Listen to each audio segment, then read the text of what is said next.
বিয়ের পর শ্বশুরবাড়িতে ছবির যখন গৃহপ্রবেশ হবে এমন সময় তার শ্বশুরবাড়ির কুকুর ঘেউ ঘেউ করে চিৎকার করে ওঠে, যার ফলে ছবি ভীষণই ভয় পেয়ে যায়। এই বিমান, ঘরের ভেতর থেকে এরকম ঘেউ ঘেউ করে কে চিৎকার করছে? আমার কিন্তু ভীষণ ভয় করছে। তোমাদের বাড়িতে কুকুর নেই তো? এই এই তুমি কুকুর বলছো কেন? এটা জ্যাকির আওয়াজ। বাড়িতে নতুন সদস্য আছে বলে ঘেউ ঘেউ করে তোমাকে স্বাগত করছে। আর ছবি, তুমি তো আমাকে বলোনি যে তুমি কুকুর ভয় পাও। কেননা বিয়ের আগে আমি তোমাকে জ্যাকির তো অনেক গল্প বলেছি, তখন তো তুমি আনন্দ করে শুনতে। হ্যাঁ, তুমি আমাকে জ্যাকির গল্প বলেছিলে ঠিকই, কিন্তু তুমি বলনি ও একজন কুকুর। তুমি শুধু বলেছো ও অনেক বছর ধরে তোমাদেরকে আগলে রেখেছে, ও মাংস খেতে ভালোবাসে, তোমরা যা চাও ও তোমাদেরকে তাই নিয়ে এসে দেয়। তাই আমি ভেবেছিলাম জ্যাকি তোমাদের বাড়ির চাকর, কিন্তু এখন তো সব উল্টো হয়ে গেল। ছবি এই কথা বলা মাত্রই জ্যাকি আরো জোরে জোরে চিৎকার করে ওঠে, আর তার এরকম বাড়ি ফাটানো চিৎকারে ছবি আরো বেশি ভয় পেয়ে যায়। কারণ ছোটবেলা থেকেই ছবির কুকুরে খুবই ভয়, আর এরকম ঘেউ ঘেউ শুনি সে কিছুতেই শ্বশুর বাড়িতে ঢুকতে চায় না। ছবি, তুমি ভয় পেও না। জ্যাকি কখনো কাউকে কামড়ায়নি, তাই তোমাকেও কিছু করবে না। আর ধীরে ধীরে ওর সাথে তোমার বন্ধুত্ব হয়ে যাবে। আসলে একটা মিসআন্ডারস্ট্যান্ডিং হয়ে গেছিল, তা না হলে আজকে তোমার আর ভয় লাগতো না। আমি আগেই তোমার সাথে জ্যাকির পরিচয় করিয়ে দিতাম। না না, আমার পরিচয় করার কোনো দরকার নেই। তুমি জানো তো, কুকুর কামড়ালে পেটে 14টা ইনজেকশন দিতে হয়, তার উপর জলাতঙ্ক রোগ হয়। আর আমি স্নান করতে ভালোবাসি। আমি জলাতঙ্ক রোগে আক্রান্ত হয়ে জল দেখে ভয়ের চোটে পালাতে চাই না। এই বলে ছবি কিছুতেই তার শ্বশুর বাড়িতে ঢুকতে চায় না, কিন্তু এখন যেহেতু তার বিয়ে হয়ে গেছে তাই তাকে শ্বশুর বাড়িতে প্রবেশ করতেই হবে। সেই জন্য ছবি যখন তার বরের সাথে শ্বশুরবাড়ির দরজায় গিয়ে দাঁড়ায়, তখন সে তার শাশুড়ি মা রানী দেবী এবং তার সাথে বাড়ির কুকুর জ্যাকিকে একেবারে রাজার মতো দাঁড়িয়ে থাকতে দেখে। ওই দেখো জ্যাকি, তোমার নতুন বৌদি এসেছে, তুমি তোমার বৌদিকে হ্যালো বলো। রানী দেবী এই কথা বলা মাত্রই জ্যাকি নতুন বউয়ের দিকে একেবারে দৌড়ে যায়, আর সে ভীষণ পরিমাণে ঘেউ ঘেউ করতে শুরু করে, যা দেখে নতুন বউয়ের ভয়ের চোটে একেবারে টয়লেট পেয়ে যায়, আর সে কোথায় পালিয়ে বাঁচবে বুঝে উঠতে পারে না। ওরে বাবা গো, আমি মরে গেলাম। এই কুত্তা আমাকে এখনই কামড়ে দেবে। ওরে বাবা গো, আমাকে হ্যালো বলার দরকার নেই। মা, বিমান, আপনার এই কুত্তাটাকে চেপে ধরুন। এই বলে ছবি চিৎকার করতে করতে বাড়ির মধ্যে দৌড়াদৌড়ি করতে শুরু করে দেয়, আর তার পেছন পেছন জ্যাকিও দৌড়াতে থাকে। এমন সময় ছবি ভীষণ পরিমাণে ভয় পেয়ে ডাইনিং টেবিলের উপর উঠে বসে, আর তার এরকম অবস্থা দেখে সবাই একেবারে অবাক। ছবির শ্বশুরবাড়ির লোকেরা আশা করেছিল নতুন বৌমা হয়তো তাদের মতোই কুকুর প্রেমী হবে, কিন্তু ছবি একেবারে বিপরীত বৈশিষ্ট্যের। তুমি এরকম জ্যাকিকে দেখে ভয় পাচ্ছ কেন? ও তোমার কোনো ক্ষতি করবে না। আর হ্যাঁ, তুমি টেবিল থেকে নিচে নেমে এসো, না হলে তুমি পড়ে গেলে কিন্তু চোট লাগবে। তোমাকে ও কিছু করবে না। আমি টেবিলের উপর থেকে নামবো না। আমি জানি ও আমার দিকে কেমন রাক্ষসের মতো তাকিয়ে আছে, আর আমি এখন টেবিল থেকে নামলে ও আমাকে ঘ্যাক করে কামড়ে দেবে। আরে না না বৌমা, ও কিছু করবে না। ঠিক আছে, তুমি যখন এতই ভয় পাচ্ছ, তাহলে আমি ওকে ওর চেন দিয়ে বেঁধে দিচ্ছি, তাহলে তোমার শান্তি হবে তো। এই বলে রানী দেবী তাদের বাড়ির প্রিয় কুকুর জ্যাকিকে চেন দিয়ে বেঁধে রাখে, আর জ্যাকি চুপচাপ শুয়ে পড়ে, যা দেখে ছবি মনে মনে শান্তি পায়। আর সে ধীরে ধীরে টেবিল থেকে নিচে নেমে আসে, এবং কিছুক্ষণের মধ্যেই খুবই ভালো মতো ছবির গৃহপ্রবেশের অনুষ্ঠান পালিত হয়। কিন্তু অনুষ্ঠানের নিয়মাবলী ছেড়ে ছবি শুধু জ্যাকির দিকে নজর পড়ে থাকে, কারণ তখনও জ্যাকিকে দেখে ছবি ভয় পায়। অন্যদিকে তার শাশুড়ি মা এবং স্বামী ছবিকে কিছুতেই বুঝিয়ে পারে না। এভাবেই দেখতে দেখতে বেশ কিছুদিন কাটে, আর প্রত্যেকদিন নতুন বৌমার জন্য বাড়ির কুকুরকে চেন দিয়ে বেঁধে রাখতে হয়। এমনই একদিন, বৌমা দেখছো তো জ্যাকি সকাল থেকে কিভাবে চিৎকার করছে? এতদিন তোমার জন্য ওকে চেন দিয়ে বেঁধে রেখেছি, এতে কিন্তু ওর খুব কষ্ট হচ্ছে, তাই ও এরকম চিৎকার করছে। আমার ভালো লাগছে না। না মা, আমি কোনো কথা শুনতে চাই না। আপনি যদি ওই কুত্তাকে খুলে দেন তাহলে কিন্তু আমি বাপের বাড়িতে চলে যাব। আর এমনিতেই প্রত্যেকদিন চিৎকার করে করে ও সারা বাড়ি মাথায় করে রেখেছে। বাড়িতে ওর ভয়ে একটা আত্মীয় স্বজন কেউ আসতে পারে না। ওই কুত্তাকে খোলার কোনো দরকার নেই। এই বলে ছবি তাড়াতাড়ি করে ঘরে চলে যায়। আর অন্যদিকে তার শাশুড়ি মায়ের ভীষণই খারাপ লাগে, কারণ ছোটবেলা থেকে সে জ্যাকিকে নিজের হাতে মানুষ করেছে, তাই তার কষ্ট সে কিছুতেই সহ্য করতে পারে না। জ্যাকি সোনা, চিৎকার করতে নেই বাবা। তোমার নতুন বৌদি তোমাকে দেখে ভয় পাচ্ছে। আর কিছুদিন যাক, আমি তোমাকে নিশ্চয়ই মুক্ত করে দেব। তোমাকে আর চেন দিয়ে বেঁধে রাখবো না। এমন কথা শুনে জ্যাকি খুবই খুশি হয়। আর দেখতে দেখতে এভাবেই দু একদিন কাটে। আর একদিন ছবির ননদ টিয়া আমেরিকা থেকে ফিরে আসে। আর সে বাড়িতে আসার পর যখন জানতে পারে জ্যাকিকে এভাবে বেঁধে রাখা হয়েছে, তখন সে তার নতুন বৌদির উপর ভীষণ পরিমাণে রেগে যায়। তোমরা কি ইয়ার্কি করছো নাকি? তোমরা ভালো করেই জানো জ্যাকি যখন ছোট ছিল তখন আমি ওকে এই বাড়িতে নিয়ে এসেছিলাম, আর আমি এখন চলে গেছি বলে তোমরা ওর সঙ্গে এরকম খারাপ ব্যবহার করবে? এখনই তোমরা ওকে ছেড়ে দাও, কারণ আমাকে দেখার পরেও অসম্ভব চিৎকার শুরু করেছে। এই বলে টিয়া আর জ্যাকিকে আটকে রাখে না। টিয়া জ্যাকির গলা থেকে চেন খুলে দেওয়া মাত্রই জ্যাকি চোখে কানে পথ দেখতে পায় না, কারণ সে এতদিন পর ছাড়া পেয়েছে বলে লাফালাফি করে সারা বাড়িতে ঘুরতে শুরু করে দেয়। আর অন্যদিকে এমন সময় ছবি রান্নাঘরে রান্না করতে ব্যস্ত থাকে। আজকে বেশ কষিয়ে পাঁঠার মাংসের ঝোল আর ভাত রান্না করছি, সবাই মিলে ডাইনিং টেবিলে বসে বসে খাবো। আর ওই বদমাইশ কুত্তা চুপচাপ দেখবে, আমাকে দেখলেই ও চিৎকার করা বেরিয়ে যাবে, কারণ আমি ভালো করেই জানি কুকুরদের মাংস দেখলে লোভ হয়, আর আমি ওকে লোভ দেখিয়ে দেখিয়ে খাবো। এই বলে ছবি গান গাইতে গাইতে রান্না করতে শুরু করে দেয়। আর এমন সময় জ্যাকি দৌড়ে রান্নাঘরে এসে উপস্থিত হয়।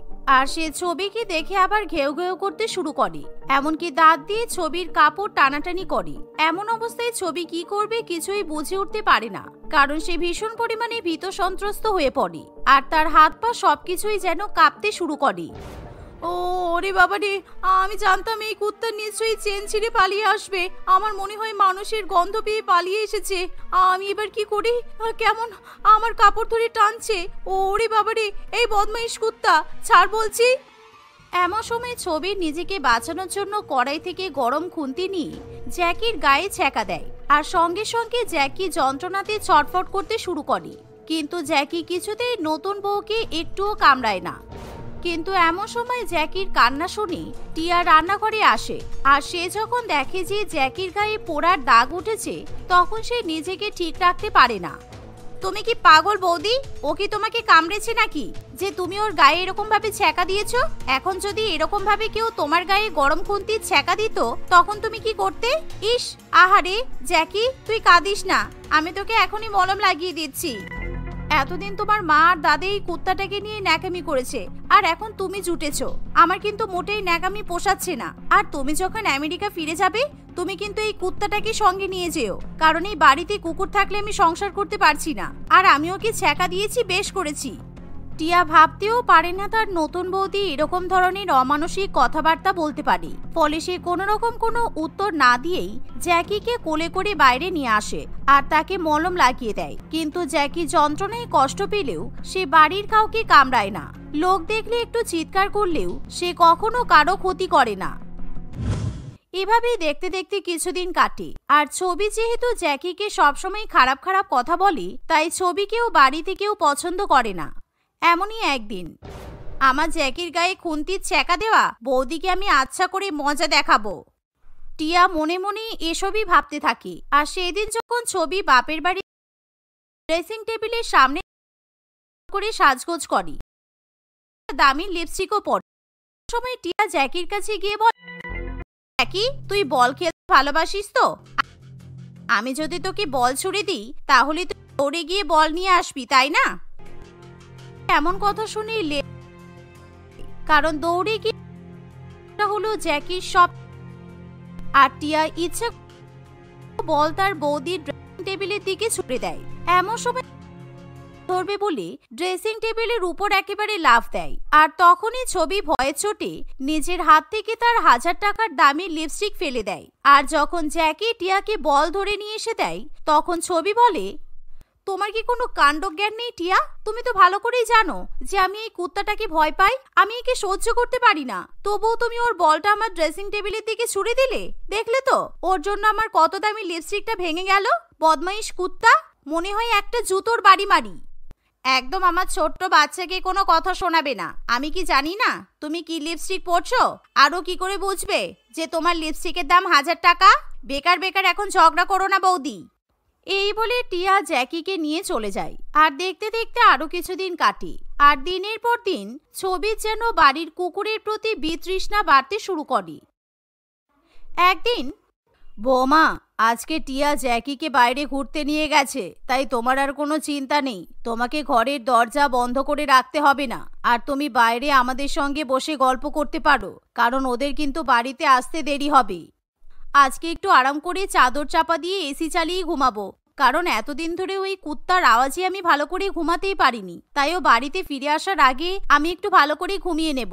সারাক্ষণ কানের সামনে এমন ঘেউ ঘেউ করে যে কান পাতা যায় না, কারোর সাথে ঠিক করে কথাও বলতে পারি না। এই বলে ছবি আরাম করে খাটের উপর ঘুমিয়ে পড়ে, আর কখন সে গভীর নিদ্রায় মগ্ন হয়ে যায় সে নিজেও বুঝতে পারে না। আর কিছুক্ষণ পর সে যখন পাশ ফিরে ঘুমায় তখন সে বুঝতে পারে তার পাশে নরম নরম কিছু একটা শুয়ে আছে। ফলে তার প্রথম প্রথম ভীষণই ভালো লাগে, আর সেই নরম জিনিসটাকে সে কোলবালিশ ভেবে জড়িয়ে শুয়ে পড়ে। আর তখনই জ্যাকি একেবারে ঘেউ ঘেউ করে চিৎকার করে ওঠে। আসলে জ্যাকি চুপিসারে এসে ছবির খাটের উপর শুয়ে পড়ে, আর ছবি ঘুমিয়ে থাকায় সেটা বুঝতে পারে না। ওরে বাবা রে, এই কুত্তা চালে আমি এবার হার্ট অ্যাটাক করে মরবো। ওরে বাবা রে, আমাকে কামড়ে দিল রে, আমার খাটে এসে শুয়ে পড়েছে। এত বড় সাহস! কখন চুপি চুপি চোরের মতো এসে শুয়ে পড়েছে আমি তো বুঝতেই পারিনি। এই কথা বলতে বলতে ছবি একটা ভারী ফুলদানি নিয়ে জ্যাকির মাথার উপর মারি, আর সঙ্গে সঙ্গে জ্যাকির মাথা ফেটে রক্ত পড়তে শুরু করে। জ্যাকি আর্তনাদ করতে করতে মাটিতে লুটিয়ে পড়ে। আর তার ঘরে যখন বিমান, টিয়া এবং রানী দেবী ছুটে আসে তখন তারা জ্যাকির এরকম অবস্থা দেখে একেবারে দিকশূন্য হয়ে পড়ে। আমি তোমাকে বলেছিলাম মা, বৌদি আমাদের জ্যাকিকে মেরেই ছাড়বে, আর আজকে সেটাই হলো। বৌদি, এতদিন আমার কুকুর তোমার কোনো ক্ষতি করেনি, যাতে তুমি ওকে একটু আদর করো তাইও তোমার পেছন পেছন ঘুরঘুর করতো, কিন্তু তুমি আজকে ওর সঙ্গে এরকম ব্যবহার করতে পারলে? আমি ওর জন্য খাবার আনতে গিয়েছিলাম, আর কখনো এই ঘরে ঢুকে বৌমার বিছানায় শুয়ে পড়েছে আমি তো দেখতেই পাইনি, কিন্তু আজকে যদি আমার জ্যাকি মরে যায় আমি কিন্তু বৌমা তোমাকে ছাড়বো না। সবাই এমন করে ছবিকে কথা শোনালে ছবির খুবই খারাপ লাগে, কারণ এতদিন ধরে তার শ্বশুরবাড়ির কুকুর তার সঙ্গে সত্যিই কোনো খারাপ ব্যবহার করেনি, কিন্তু আজকে ছবি জ্যাকির সাথে খুব খারাপ ব্যবহার করেছে। আর কিছুক্ষণের মধ্যেই সবাই মিলে জ্যাকিকে নার্সিং হোমে নিয়ে যায়, আর জ্যাকি চিকিৎসা শুরু হয়ে যায়। কিছুক্ষণের মধ্যে জ্যাকি পুরোপুরি সুস্থ হয়ে ওঠে। আমাকে ক্ষমা করে দে জ্যাকি, আজকে আমি তোকে মেরেছি বলে তোর এরকম অবস্থা হয়েছে, কিন্তু আমি তোর সঙ্গে আর কখনো খারাপ ব্যবহার করব না, তুই আমাদের বাড়িতেই থাকবি। তারপর থেকে ছবি কখনো জ্যাকির সঙ্গে খারাপ ব্যবহার করে না, এমনকি ছবির কুকুরের প্রতি ভয়ও কেটে যায়, আর সে সবসময় জ্যাকির দেখাশোনা করে। এখন জ্যাকি ছবিকেও খুবই ভালোবাসে। মোনামি একজন মহিলা ফৌজি ছিল। তার খুব ইচ্ছে ছিল বর্ডারে গিয়ে করবে, তার বাবা সে পূরণ করবে। তার বাবা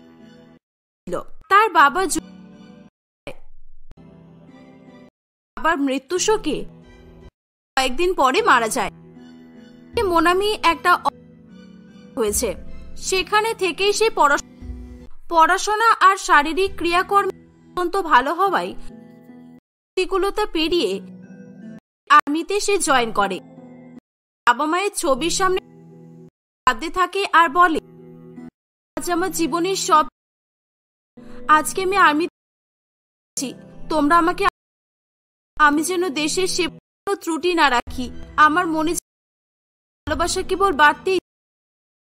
এই বলে সে আর্মি ক্যাম্পে যাওয়ার এভাবেই দেশের থাকে। কয়েক সপ্তাহের জন্য বাড়ি আসতো।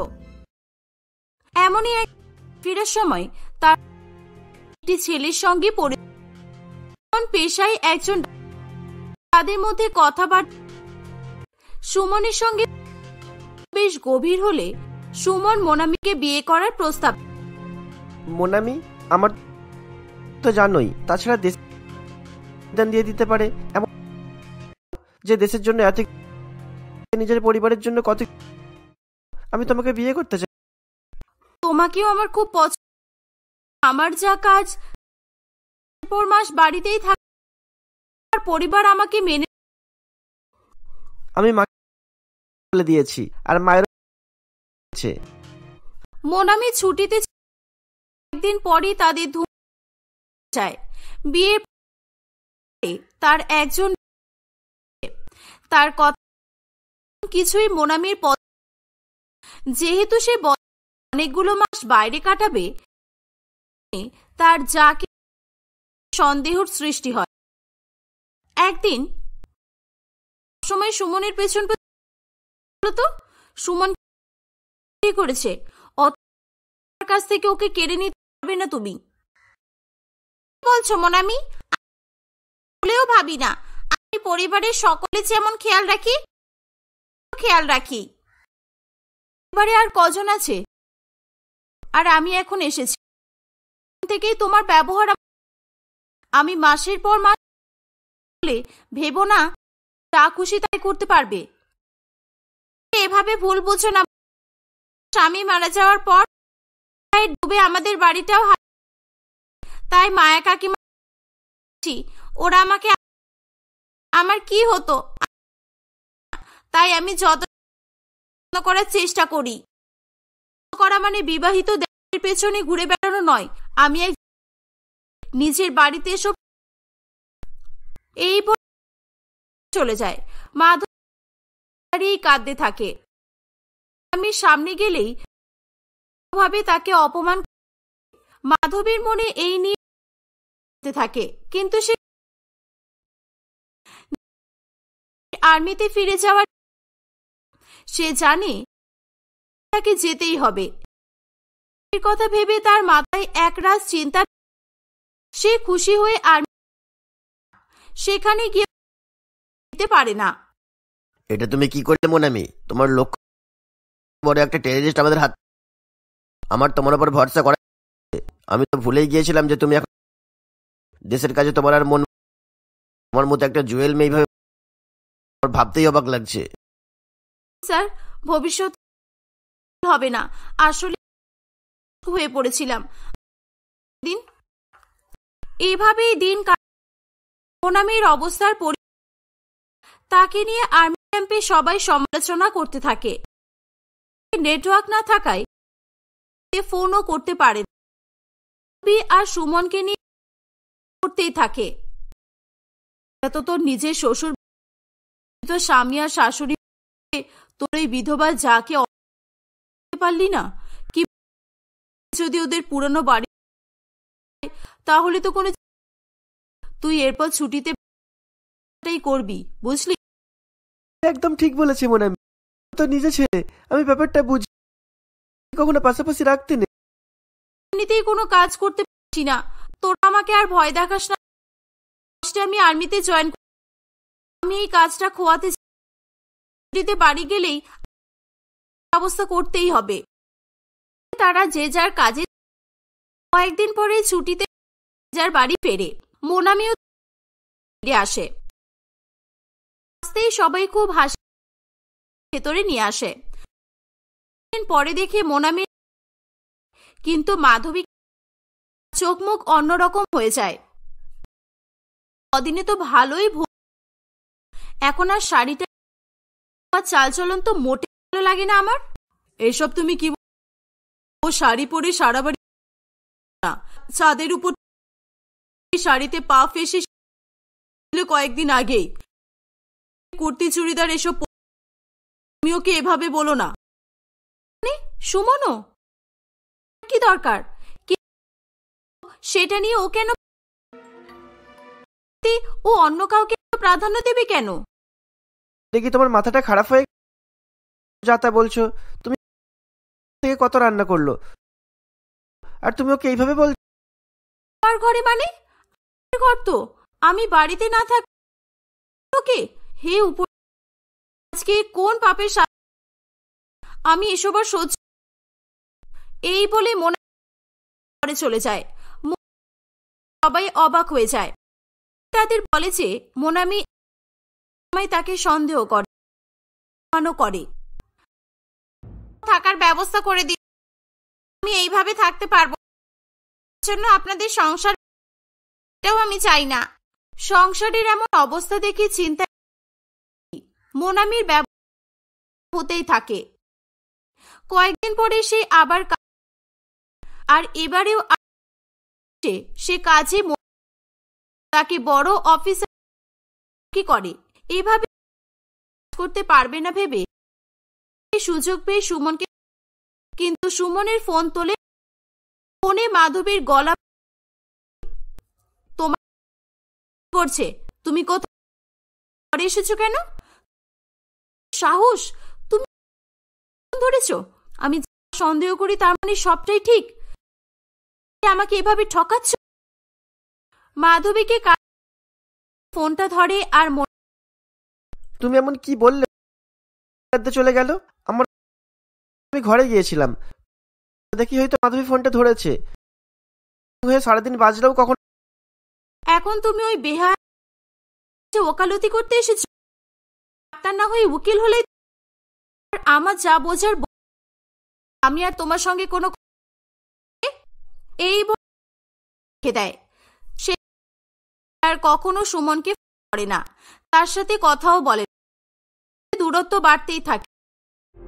এইভাবে আরো মোনামি ছুটি সে আসতেই খাবার এনে দেয়। দিন পরে এলে মোনামি, সবার তোমার কথা খুব মনে পড়ে। ওই পথ চেয়ে বসেছি, অনেক তোমার তো সুবিধাই করলাম। আমার সংসারকে নিজে চালিয়ে দিলে এতদিন। ওমা, তুমি শুধু বিয়েই করেছো আমার ছেলেকে, কিন্তু আজ কিছুই তুমি করনি। সম্মান করি, তো দুটো হয় না। আর গণ্ডিতে কখনো এই মাধবী নিঃশ্বাসের জন্য দিন কাজ করে যাচ্ছে। 7 মাস পরে পরে এখানে অতিথির মতো এসে ওকে যা পারছো তাই বলে যাচ্ছ। এগুলো আমি আর সহ্য করব না। মা একদম ঠিক বলেছে, আমি এসব অনেকদিন ধরে সহ্য করছি। তুমি ক্রমাগতই আমাকে আর মাধবীকে ভুলভাল বলতে থাকো। তুমি আমাদের সম্পর্কটাকে সম্মানই করো না। বিশ্বাস না থাকলে সেই সম্পর্ক টিকিয়ে রাখা খুবই মুশকিল। সবাই মিলে তাকে এভাবে কথা বলছে দেখে মোনামির খুবই কষ্ট হয়। সে আর কাউকে কোনো কথা না বলেই নিজের ঘরে চলে যায়। পরের দিন সকালবেলা সবাই যখন ব্রেকফাস্ট করতে বসে তখন মোনামি, কালকের কথাই তুমি কিছু মনে করো না। তুমি এতদিন পরে এলে আর আমরা সবাই তোমাকে এভাবে বললাম, আমার নিজেরই ভীষণ খারাপ লাগছে। না না মা, ঠিক আছে, কোনো ব্যাপার নয়। আমরা ফৌজিরা এত দুর্বল নই যে এটুকুতে ভেঙে পড়ব। আমি কিছুই মনে করিনি। তুমি ওসব কাজবাজ ছেড়ে দাও বৌমা। ওসব কাজ মেয়েদের জন্য নয়, তুমি বাড়িতেই থাকো। আমরা সবাই মিলে একসঙ্গে আনন্দ করতে পারবো। তুমি আর যেও না বৌমা, বুঝলে? এতদিন হয়ে গেল বিয়ের, এখনো নাতি নাতনির মুখ দেখতে পেলাম না। আমার বয়স তো বাড়ছে, বলো। এসব আপনি কি বলছেন মা? আমার দেশ আমার সন্তানের মতো, তাকে রক্ষা করার দায়িত্ব আমারই। আগে সেই সন্তানের খেয়াল রাখি ঠিকভাবে, তারপর নিজের সন্তানের কথা ভাববো। ওসব ফিল্মের ডায়লগ দেওয়া বন্ধ করো। সারাদিন দেশের সেবা করলে পরিবারের সেবা, স্বামীর সেবা কখন করবে? নিজের স্বামী সংসারকে সময় দেবে না, আর নিজের সন্দেহের কারণে অন্যকে অপমান করবে। এরকম করে কেন বলছেন কাকিমা? মোনামি তো ঠিকই বলেছে। ওদের মতো এত বীর সৈনিকরা বর্ডারে থেকে সারাদিন আমাদের রক্ষা করছে বলেই তো আমরা শান্তিতে ঘুমাতে পারছি। ওকে কাজে যেতে বাধা দেবেন না। তুমি তো বেশ চালাক দেখছি। এমন করে কথাটা বললে যেন আমার কাজ নিয়ে তোমার কত চিন্তা। তোমার মতলবটা কি আমি বুঝি না? আমি চলে গেলে তুমি শান্তিতে এখানে রাজত্ব করতে পারবে, তাই না? তার কথা শুনে সুমন রাগ করে খাবার ফেলে উঠে চলে যায়। তার শাশুড়ি মাও তাকে অনেক কথা বলে, কিন্তু সে তার সিদ্ধান্তে অনড় থাকে। পরের দিন তাকে বাধা দিতে গিয়ে মায়াদেবী সিঁড়ি থেকে পড়ে যায় এবং তার পা ভেঙে যায়। সংসারের এমন অবস্থা দেখেও মোনামি বাড়িতে থাকতে পারে না। আর্মি ক্যাম্প থেকে ফোন আসতেই তাকে বেরিয়ে যেতে হয়। একদিকে নিজের প্রাণপাত করে মোনামি দেশের জন্য এবং দশের জন্য লড়াই করতে থাকে, আর অন্যদিকে মাধবী মায়াদেবীর সেবা করে তাকে সুস্থ করে তোলে। সংসারের সমস্ত দায়িত্ব নিজের কাঁধে তুলে নেয়। দেখ বাবা, যাকে আটকাতে গিয়ে আমার পা ভাঙলো সে একবারও ফোন করে আমার খোঁজ নিল না। আর এদিকে যেই মেয়েকে আমাদের সাথে থাকার জন্য এত কথা শুনতে হলো, সে আমার এই অবস্থায় খাওয়া দাওয়া ভুলে গিয়ে আমার সেবা করলো। এরকম মেয়েকেই আমি বরাবর বৌমা হিসেবে চেয়েছিলাম। আমিও বুঝিনি মা, মোনামিকে বিয়ে করে আমার জীবনটা এমন হয়ে যাবে। মাধবীর মতো মেয়েই আমার জীবনে দরকার ছিল। মায়াদেবী তার ছেলেকে মাধবীর সঙ্গে বিয়ে করার কথা বলে। সুমনও তার এবং মোনামির সম্পর্কের দূরত্ব এবং তিক্ততার কথা ভেবে মাধবীকে বিয়ে করতে রাজি হয়ে যায়। তারা বিয়ের ব্যবস্থা শুরু করে আর মোনামিকে ডিভোর্সের নোটিশ পাঠিয়ে দেয়। মোনামি বুঝতে পারে তার ফিরে যাওয়ার মতো আর কোনো জায়গা থাকলো না। তোমাকে অনেক ধন্যবাদ উপরওয়ালা। আজকে এই নোটিশটা পেলে আমি বুঝতেই পারতাম না আমি একটা ক্ষুদ্রতম সংসারের জন্য আমার এই বৃহত্তম সংসার আমার দেশকেই ঠিকভাবে সেবা করতে পারছিলাম না। আমাকে আমার বাবার স্বপ্ন পূরণ করতে হবে, সে কথা আমি ভুলেই গিয়েছিলাম। আজ থেকে আমার নতুন লক্ষ্য স্থির হলো। এই বলে সে তার পুরানো সমস্ত দুঃখ কষ্ট ভুলে গিয়ে দেশের কাজে নিজেকে সম্পূর্ণভাবে নিয়োজিত করে।